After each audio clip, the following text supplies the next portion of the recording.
Hello friends, இன்றைக்கி சுகன்ஸ் குக்கரியில் நம்ம பார்க்க போகிறது ரொம்ப அருமையான ரொம்ப மணமான ஒரு தக்காளி ரசம் எப்படி செய்கிறது அப்படிங்கிறது தான் பார்க்க போகிறோம். இப்போது தக்காளி ரசம் செய்கிறதுக்கு 4 மீடியம் சைஸ் தக்காளியை நடுவில் லைட்டாக தோலை மட்டும் கீறி விட்டுட்டு ஒரு 5 நிமிஷம் நல்லா வேக வச்சுக்கோங்க.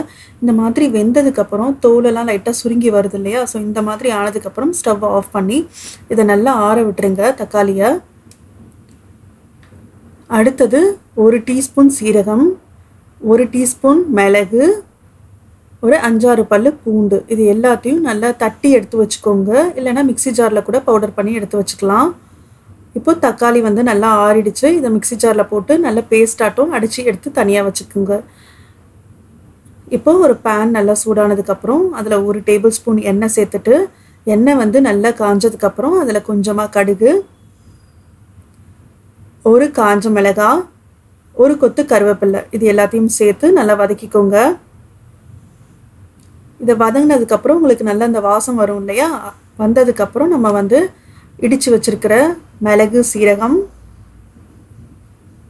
அப்புறம் தட்டி வச்சுருக்கிற பூண்டு தோலோடு நான் சேர்த்துருக்கேன். உங்களுக்கு வேணும்னா தோலை உரிச்சிட்டு கூட சேர்த்துக்கலாம்.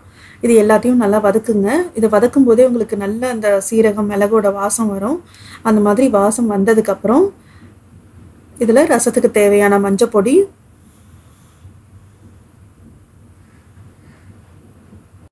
சேர்த்துட்டு இது எல்லாத்தையும் நல்லா வதக்கிக்கோங்க.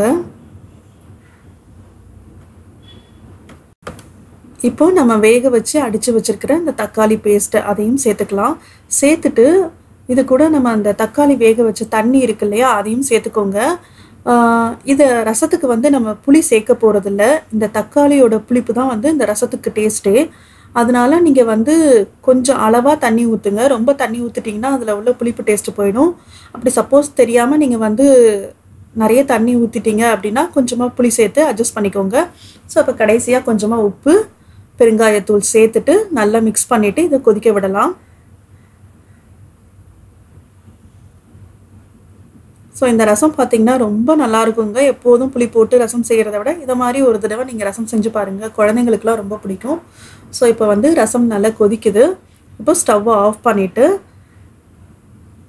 ஃபைனலாக இந்த கொத்தமல்லி இலைகளை சேர்த்து மிக்ஸ் பண்ணிவிட்டு இறக்கிட்டிங்கன்னா அவ்வளோதாங்க, ரொம்ப சூப்பரான ஒரு தக்காளி ரசம் ரெடி ஆயிடுச்சு. இந்த தக்காளி ரசத்தை நீங்களும் உங்கள் வீட்டில் செஞ்சு பாருங்கள். இந்த வீடியோ பிடிச்சிருந்ததுன்னா வீடியோவை லைக் பண்ணுங்கள். மறக்காமல் நம்ம சுகன்ஸ் குக்கரி சேனலை சப்ஸ்கிரைப் பண்ணுங்கள். தேங்க்ஸ் ஃபார் வாட்சிங்.